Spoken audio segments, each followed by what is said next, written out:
Hi friends, എല്ലാവർക്കും സുഖമാണെന്ന് വിശ്വസിക്കുന്നു. ഇതൊരു കിഡിലൻ റെസിപ്പി ആയിട്ടാണ് ഞാൻ വന്നിരിക്കുന്നത്. കാണുന്നവർ എന്തായാലും ഇത് ഉണ്ടാക്കിപ്പോൾ അത്രയ്ക്ക് നമ്മൾ കാണുമ്പോൾ തന്നെ കൊതിച്ചു പോകുന്നൊരു റെസിപ്പിയാണ് നമ്മുടെ മുഹല്ലാബിയ. നല്ല ടേസ്റ്റി ആയിട്ടുള്ള റെസിപ്പിയാണ്. നമുക്ക് വിരുന്നുകാരൊക്കെ വീട്ടിൽ വരുന്ന സമയത്ത് പെട്ടെന്ന് തന്നെ ഉണ്ടാക്കി കൊടുക്കാൻ പറ്റിയൊരു റെസിപ്പിയാണ്. അപ്പോൾ എല്ലാവരും ട്രൈ ചെയ്ത് നോക്കുക. ഇതിന് വലിയ ഇൻഗ്രീഡിയൻസിൻ്റെ ആവശ്യമൊന്നുമില്ല. നമ്മളെ വീട്ടിലുള്ള ഇൻഗ്രീഡിയൻസ് കൊണ്ട് തന്നെ പെട്ടെന്ന് ഉണ്ടാക്കി കൊടുക്കാൻ പറ്റിയൊരു സാധനം തന്നെയാണ്. അപ്പോൾ ഒട്ടും വെറുപ്പിക്കാണ്ട് തന്നെ നമുക്ക് നമ്മുടെ വീഡിയോയിലോട്ട് പോവാം. അപ്പോൾ ഞാനിവിടെ വളരെ കുറച്ചേ ഉണ്ടാക്കുന്നുള്ളൂ. അതുകൊണ്ട് ഞാൻ 1 ഗ്ലാസ് പാലാണ് എടുത്തേക്കുന്നത്. നിങ്ങൾക്ക് കൂടുതൽ വേണമെന്നുണ്ടെങ്കിൽ ഇതിൻ്റെ ഇരട്ടിക്ക് എടുത്താൽ മതിയാവും. അപ്പോൾ ഇതിലേക്കൊരു 1.5 ടേബിൾ സ്പൂൺ കോൺഫ്ലോർ, കുറച്ച് പാല് ചേർത്ത് മിക്സ് ചെയ്ത് കട്ട കെട്ടാണ്ട് മിക്സ് ചെയ്ത് ഞാനിൽ ഒഴിച്ചിട്ടുണ്ട്. ഒരു 1/4 കപ്പ് പഞ്ചസാര ഞാൻ ഇട്ട് കൊടുക്കുന്നുണ്ട്. ഇത്രയും കൂടെ ഒന്ന് മിക്സ് ആക്കിയതിന് ശേഷം ഒരു 2 ടേബിൾ സ്പൂൺ മിൽക്ക് പൗഡറും കൂടി. മിൽക്ക് പൗഡർ ഇടുന്നത് കൂടുതൽ ടേസ്റ്റാണ്, പക്ഷേ ഇല്ലാത്തവർക്ക് അത് സ്കിപ്പ് ചെയ്തിട്ടും ചെയ്യാം കേട്ടോ. പിന്നെ 1 ടീസ്പൂൺ വാനില എസൻസും കൂടെ മിക്സ് ചെയ്ത് ഞാൻ അടുപ്പത്തോട്ട് വെച്ചിട്ടുണ്ട്. അതൊന്ന് ജസ്റ്റ് ഒന്ന് തിളച്ച് വരുമ്പോഴേക്കും തന്നെ കുറുകും. പക്ഷെ അപ്പം നിങ്ങൾ ഓഫ് ചെയ്യാൻ നിൽക്കരുത്. കണ്ടോ, ഇപ്പം തന്നെ കുറുകിയിട്ടുണ്ട്. തിളച്ചതേ ഉള്ളൂ, പക്ഷെ കുറുകിയിട്ടുണ്ട്.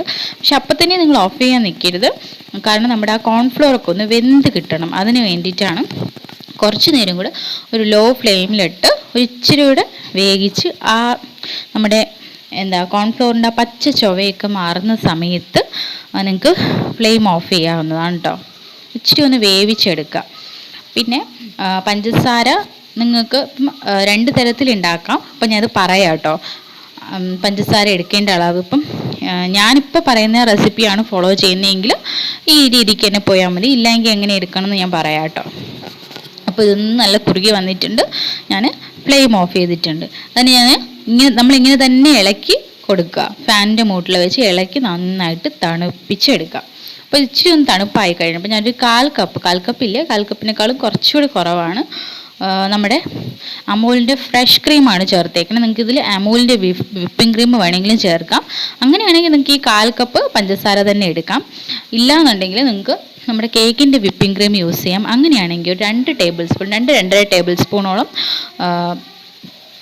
പഞ്ചസാര ചേർത്താൽ മതിയാവും. അപ്പോൾ ഞാൻ ഈ എടുത്തേക്കുന്ന അളവ് കറക്റ്റ് ഈ ഒരു ബൗളിൽ മാത്രമേ പറ്റത്തുള്ളൂ. അപ്പം 2-3 ആൾക്കാർക്ക് വേണ്ടി, ഒരാൾക്ക് വേണ്ടിയിട്ടുള്ളതാണ് ഇപ്പോൾ ഞാൻ ചെയ്തേക്കുന്നത്. 2-3 ആൾക്കാർക്ക് വേണമെങ്കിൽ കുറച്ചുകൂടെ നിങ്ങൾ ക്വാണ്ടിറ്റി കൂടുതലെടുക്കാം. അപ്പോൾ ഇതിനൊന്ന് ഞാൻ സെറ്റ് ചെയ്യുവാണ്.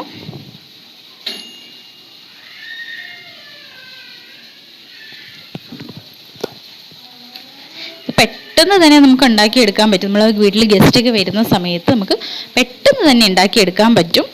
വലിയ പാടൊന്നുമില്ല. നമുക്ക് വീട്ടിൽ തന്നെ എല്ലാ റെസിപ്പിയും ഉണ്ടാവും. എല്ലാം ഇൻഗ്രീഡിയൻസ് നമ്മുടെ വീട്ടിൽ തന്നെയുള്ള ഇൻഗ്രീഡിയൻസ് വെച്ചിട്ടാണ് നമ്മൾ ചെയ്യണത്. അപ്പോൾ പെട്ടെന്ന് തന്നെ ഉണ്ടാക്കിയെടുക്കാനും പറ്റുമല്ലോ.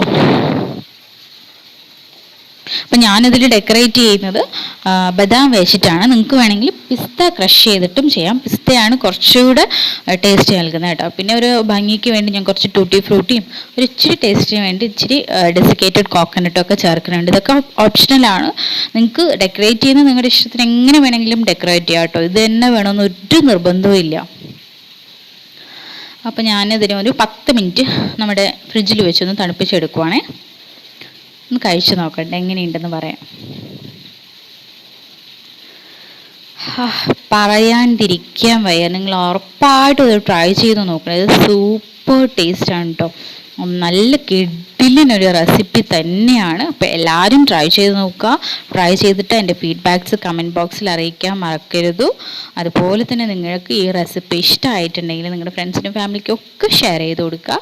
കൂടാതെ ഇതുവരെ സബ്സ്ക്രൈബ് ചെയ്തിട്ടില്ലാത്ത കൂട്ടുകാർ താഴെ കാണുന്ന റെഡ് സബ്സ്ക്രൈബ് ബട്ടൺ പ്രസ് ചെയ്ത് ഒന്ന് സബ്സ്ക്രൈബ് ചെയ്തേക്കണേ.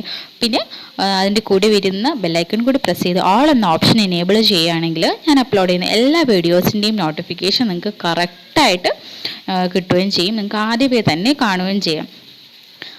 അപ്പോൾ ഇത് ഉറപ്പായിട്ടും എല്ലാവരും ട്രൈ ചെയ്ത് നോക്കുക.